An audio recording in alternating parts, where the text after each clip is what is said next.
YCP MP Mithun రెడ్డిని arrest చేసేందుకు AP CID బృందాల రంగంలోనికి దిగాయి. ఢిల్లీలో మిథున్ రెడ్డి ప్రస్తుతం ఉన్నారు. ఆయన కోసం ఢిల్లీలో ఏపీ సిఐడి ప్రత్యేక బృందాలు గాలిస్తూ ఉన్నాయి. ఎలాగైనా అరెస్ట్ చేయాలన్న ఉద్దేశంతో వీళ్ళు అక్కడికి వెళ్ళినట్టుగా చెప్తున్నారు.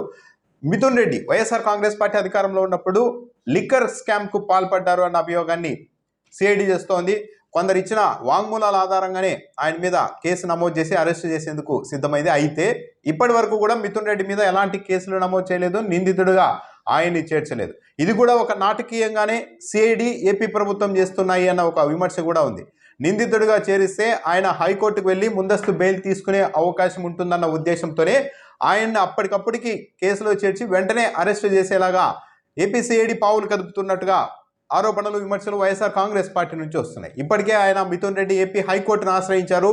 ఈ కేసులో తప్పుడు వాంగ్మూలాల ఆధారంగా తనను అరెస్ట్ చేసే అవకాశం ఉంది కాబట్టి ముందస్తు బెయిల్ ఇవ్వాలంటూ హైకోర్టుకు మిథున్ రెడ్డి వెళ్లారు. ఆ సమయంలో మాత్రం ప్రభుత్వ తరఫున న్యాయవాదులు, సిఐడి తరఫున న్యాయవాదులు అసలు మిథున్ రెడ్డిని ఇప్పటివరకు నిందితుడిగా చేర్చలేదు, అతనిపైన అభియోగాలు లేవు, అతను కేవలం ఊహించుకుంటున్నారు, తనని అరెస్ట్ చేస్తారు ఈ కేసులో అని ఊహించుకుంటున్నారు.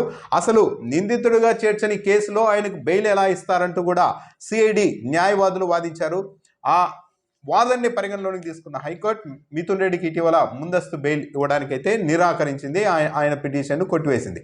అలా జరిగిన మరుసటి రోజే ఏపీ సిఐడి అధికారులు ఢిల్లీలో తిష్ట వేశారు. మిథున్ రెడ్డి కోసం గాలిస్తూ ఉన్నారు. వెంటనే ఆయన్ని అరెస్ట్ చేయాలి అన్న ఉద్దేశంతోనే. అయితే హైకోర్టు తనకు ముందస్తు బెయిల్ ఇవ్వకపోవడాన్ని సవాల్ చేస్తూ మిథున్ రెడ్డి ఇప్పటికే సుప్రీంకోర్టుకు కూడా వెళ్ళారు. సుప్రీంకోర్టులో ఆయనకు ఊరట లభించే లోపే అరెస్ట్ చేయాలన్న ఉద్దేశంతోనే సిఐడి బృందాలు ఢిల్లీ వెళ్ళినట్టుగా చెప్తున్నాయి. ఇప్పటికైతే మిథున్ రెడ్డి ఎక్కడున్నారు అన్న దానిపైన వాళ్ళు కనుక్కోలేకపోయారు. కానీ లోతుగా గాలింపు చేస్తూ ఉన్నారు, సన్నిహితుల వద్ద ఆరాధిస్తూ ఉన్నారు. ఇదంతా ఎలాగైనా సరే వెంటనే అరెస్ట్ చేయాలి అన్న ఉద్దేశంతోనే ఉన్నట్టుగా చెప్తున్నారు. మిథున్ రెడ్డిని ఒక దశలో లొంగ తీసుకునేందుకు కూడా ప్రయత్నాలు జరిగినట్టుగా చెప్తున్నారు. వైఎస్ఆర్ కాంగ్రెస్ పార్టీని బలహీనపరచడంలో భాగంగానే వీళ్ళని టార్గెట్ చేస్తూ ఉన్నారు. మిథున్ రెడ్డి వైఎస్ఆర్ కాంగ్రెస్ పార్టీ నుంచి బయటకు వస్తే అప్పుడు ఇలాంటి కేసులు ఏవి ఉండవు అన్నట్టుగా కూడా వాళ్ళకు సిగ్నల్స్ పంపించింది కూటమి ప్రభుత్వం. అయితే మిథున్ రెడ్డి అయితే ఆ ప్రతిపాదన ఎట్టి పరిస్థితుల్లోనూ అంగీకరించలేదు. ఒకవేళ అరెస్ట్ చేసినా సరే జైలుకు వెళ్తామే కానీ వైఎస్ఆర్ కాంగ్రెస్ పార్టీని, జగన్మోహన్ రెడ్డిని నేను వదిలిపెట్టి ప్రసక్తి లేదని ఆయన స్పష్టంగా తేల్చేశారు. ఇక దాంతో అప్పటి నుంచి ఈ కేసులో ఆయన్ను అరెస్టు చేసేందుకు ముందుకు వెళ్తున్నారు.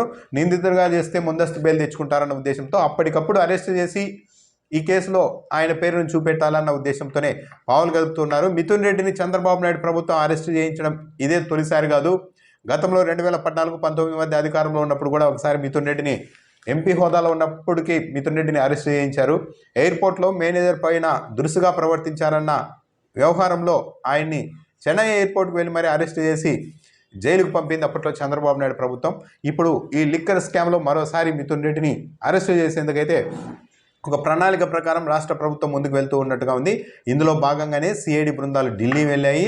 ఢిల్లీలోనే మిథున్ రెడ్డి ఉన్నారు. ఇప్పటివరకు అయితే ఇంకా మిథున్ రెడ్డి ఎక్కడున్నారు అన్నది వాళ్ళు తెలుసుకోలేకపోయారు.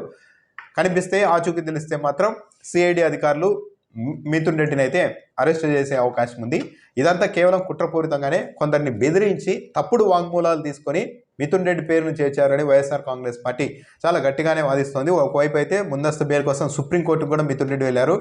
అప్పటి వరకు సిఐడి అధికారులు ఆయన్ని అరెస్ట్ చేయలేకపోతారా, ఆ ముందే అరెస్ట్ చేస్తారా, సుప్రీంకోర్టు ఏం చెప్తుంది ఒకవేళ ఈ పిటిషన్ పైన వాదనలు జరిగితే అన్నది చూడాలి మరి.